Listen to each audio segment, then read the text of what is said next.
ያዳሜ በስተርጅና እንደኔ ፍቅር በሉ ተጃጃሉና መጨረሻችሁ የት ይሆናል? ሳያለለበት ጫካ ራሳችሁን ፍለጋ። ደግሞ እኮ ቁስል የሌ እንጨት የምትሰዱትስ ነገር ማዘርዬ ምን ነው በስተርጅና ፈሎቦት እረፉ። በሰማችሁ ኖሮ ደግሞ እንደዚህ አትበሉኝ። እኔ እኮ ገና ልጅ ነኝ ማሮቼ ተው። እኔም ለእናቴ ሚጡ ነኝ። እኔ ደግሞ ምን ላርግ? ጥፋተኞቹ እነማን? ቱርክ ፊልሞች ሮማንሲ ናቸው። ከመኪና ሴቷ ተናዳ ወርዳ መኪናውን ስትወረውረው እዝል አድርጎ ስትሮጥ እሷ እዝል አድርጎ ያስገባታል። እንደዛ መሰለኛ የምር እንደዛ መሰለኝ። ከዛን ቲክቶክ ላይ እንትን ሮማንሲ ሲሰሩ ለካ የእውነቱ ሌላ ነው። የዱባዩ ከተለየ ብዬ ነበር። እኔ ነው ያየቀጣ ወይ ሁለተኛ ፍቅር ይስካካ ፍቅር ይስኡፉ አራ አሰላሙ አለይኩም ወራህመቱላሂ ወበረካቱ። እንዴት ናችሁ? ሰላም ናችሁ? ለመልካም ሁሉ ሰላም። እኔ ጋር ሁሉም ሰላም ነው አልሐምዱሊላህ። እኔ የምላችሁ ለምንድነው ሰብስክራይብ ማታረጉ? ሰብስክራይብ አድርጉኝ ማለት ነው። ሰብስክራይብ አድርጉኝ። ሼር አድርጉ። ብሸርቱ ምንም ከናንተ የሚካፈል ነገር የለም። እኔ በጣም የምትገርሙኝ በመታችሁ በቴሌግራም አገናኝ ትሉኛላችሁ፣ ግን አብዛኛውን ሰው ሰብስክራይብ ያላረጋችሁ ሰዎች ናችሁ። ሰብስክራይብ ያላረጋችሁ ደግሞ ላገናኛችሁ አልችልም። ለምን? እኔ የምጠቀመው ኢቲዩኤ እንዲያድግልኝ ነው። እናንተ ደግሞ አግብታችሁ እንድትመጡ ነው አይደለ? መጠቃቀም አለብን። ለምንድን ነው ሰልፍሽ የምንሆነው? እኔ በጣም የምትገርሙ በኢሞና በቴሌግራም ትገቢና በአላህ ሱሙዬ እንደ አላህን የሚፈራ ምናምን አላህን የሚገዛ ትዳር ፈልግልኝ። ሰብስክራይብ ግን አታረጉም። ሰብስክራይብ ያላረገ ሰው ደግሞ አላስተናግድም ማለት ነው። እና ዛሬ የመጣሁበት ደግሞ ወደ ገደለው ልግባ። ትዳር ነው። ትዳሩ የት ነው ካላችሁ ወንድሞቻችን ያሉት አውስትራሊያ ነው። አውስትራሊያ እየቆዩ ናቸው። ካሁን በፊት አግብተው የማያውቁ መስፈርታቸው አንድ ስለሆነ ጠቅልላ አድርጌ ልናገር ብዬ ነው። ካሁን በፊት አግብተው የማያውቁ ናቸው እነሱ። እናንተም ደግሞ ካሁን በፊት አግብታችሁ የማታውቁ ከማንም ጋር ሪሌሽን የሌላችሁ ግንኙነት የሌላችሁ እንደዚሁም ደግሞ ፕሮሰስ እስከምትጨርሱ ከነሱ ቤተሰብ ጋር የምትቀመጡ አምናችሁበት ከመጀመሪያው ጀምሮ ማለት ነው።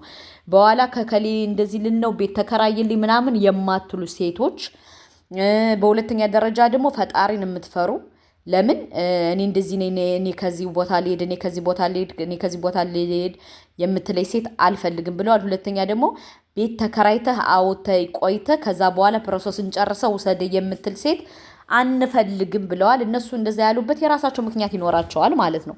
እናንተ ግን ይህን የምታሟሉ ከነሱ ፕሮሰስ እስከምትጨርሱ ከነሱ ቤተሰብ ጋር የምትቆዩ እንደዚሁም ደግሞ አላህን የምትፈሩ የተማራችሁ እንደዚሁም ደግሞ ነገ ከዚህ እነሱ ፕሮሰሱን እስከሚጨርሱላችሁ ሊመላለሱ ይችላሉ።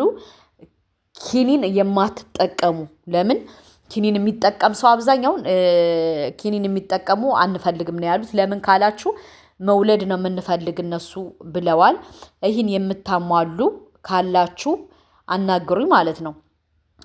እና ምንድነው ልላችሁ የነበረ አብዛኛውን በውስጥ ገብታችሁ በጣም የምትቀልዱ ሰዎች አላችሁ። በጣም የምታሾፉ በጣም የልብ መኳ የሆናችሁ ሰዎች አላችሁ። እንደዛ ልብ ከምንፋሰስ ካልተመቻችሁ ውጡ።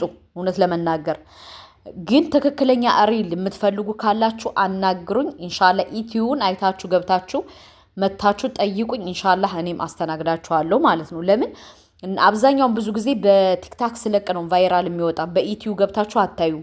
በውስጥ ገብታችሁ ደግሞ ምን ትላላችሁ? በኢንቦክስ በአላህ ሱመያ እንትኑን ንገሪን መስፈርቱን እኔ በኢንቦክስ አልመልስም ብዬ ተናግሬያለሁ። መታችሁ በኢቲዩ ገብታችሁ አይታችሁ ጠይቁኝ፣ አስተናግዳችኋለሁ። ምንም ችግር የለውም። ግን እናንተ በቲክታክ መታችሁ በኢንቦክስን የመስፈርቱን ቁጭ ብዬ ለእያንዳንዳችሁ መጻፍ አልችልም። እኔም ለራሴ ጊዜ የሚባል ነገር አለ። ጊዜ ወርቅ ነው። ከሚሰራበት ሀገር ሁኜ ጊዜን መጠቀም አለብኝ። ገባችሁ አይደለ? ስለዚህ ብዙ ጊዜ በኮሜንት በጣም ትንትሏላችሁ። አንቺ አትመልሽም፣ አንቺ እንደዚህ ነው፣ አንቺ እንደዚህ ነው፣ አንቺ እንደዚህ ነው ትላላችሁ። ይሄ የኔ ጉዳይ አይደለም። እናንተ ገብታችሁ ማየት የእናንተ ፋንታ ነው። ገብታችሁ አይታችሁ መጠየቅ አለባችሁ። ገብታችሁ አይታችሁ ጠይቁኝ፣ እኔ መልስላችኋለሁ በአላህ ፍቃድ ማለት ነው። ከዛ ውጭ ግን የእያንዳንዳችሁን በኮሜንት መጥቼ ማብራራት አይጠበቅብኝም ሀቂቃ ማለት ነው። በሁለተኛ ደረጃ ደግሞ አንዳንድ ሰዎች አላችሁ ውጭ ትውሰደኝ እንጂ ከዛ ሂጄ ፈታታለሁ የምትሉ ሰዎች ከቤቴ አትምጡ፣ ከቤቴ አትምጡ። ቤቴን አታግማሙት። እኔ ውሸት ምናምን ሸዋሿ ምናምን አልፈልግም። ገባችሁ? ለምን እኔ ሴት ልጅም እንድትጎዳ አልፈልግም፣ ወንድም ልጅ እንዲጎዳ አልፈልግም። ስለዚህ የሆነ አስመሳይ ሰው የሆናችሁ ከቤቴ ባትመጡ ደስ ይለኛል። በሁለተኛ ደረጃ ደግሞ እኔ ከአንዳንድ ዲያስፖራዎች ደግሞ የታዘብኩት ምንድን ነው ከላይ ገስት ቁጭ ሲሉ በውስጥ ፎሎ እያደረጋችሁ ሂዳችሁ የምታወሩ አሉ። በጣም ብዙ ዲያስፖራ አላችሁ። እንደዚህ አይነት ዲያስፖራዎች ደግሞ ፕሊስ ከቤቴ ባትመጡ። ለምን ካላችሁ ትክክለኛውን ሰውና ሰው ያልሆነውን መለየት አንችልም። ገባችሁ አይደለ? እኔ እህቶችም እንዲጎዱ አልፈልግም፣ ወንዶችም እንዲጎዱ አልፈልግም። ነፍሰሽ ለምን እኔ በራሴ ወንድም እናት አባቴ ነው፣ ሴትም እህቴ ናት። ገባችሁ? ስለዚህ ቤተሰብ የምታፈሩበት ነገ ወዲያ የማታፍሩበት ምን የምትሉበት ሀላል ትዳር ከሆነ ደግሞ ምንድነው በሀላል መንገዱ ልክ ከኔ ጋር አውርታችሁ ጨርሳችሁ የእናንተ መስፈርት አይቼ የእናንተን ቃል አይቼ ባይዘወይ እኔ በአንዴ ቪዲዮ አልሰራም። 5-6 ጊዜ እናዛ ሰዎች ምን አይነት አመለካከት እንዳላቸው አይቼ ነው ቪዲዮ የምሰራው። ለምን ካላችሁ የሰው ልጅ ዕቃ አይደለም። ገባችሁ አይደለ? በደንብ አድርገን ያንን ሰው መመዘን አለብን። ምን አይነት ዓላማ አለው፣ ምን አይነት ሁኔታ አለው፣ ምን አይነት ሰው ነው ብለን መጠየቅ አለብን። ገባችሁ አይደለ? እና እንደዛ አድርጌ ነው ኢቲዩን የምሰራላችሁ። ስለዚህ ተው ወገኖቼ፣ እንደዚህ የምታረጉ ተው። በጣም ደግሞ ከገረመኝ ነገር አንድ ነገር ልንገራችሁ። ልጅቱ ከኔ ቤት ትገባለች፣ ቁጭ ትላለች ከላይ ማለት ነው። እና ልጁ ሰውየው ያለው እዚህ ካናዳ ነው። 45 ዓመቱ ነው። እሷ ገና የ25 ናት፣ 26 ዓመቷ ነው።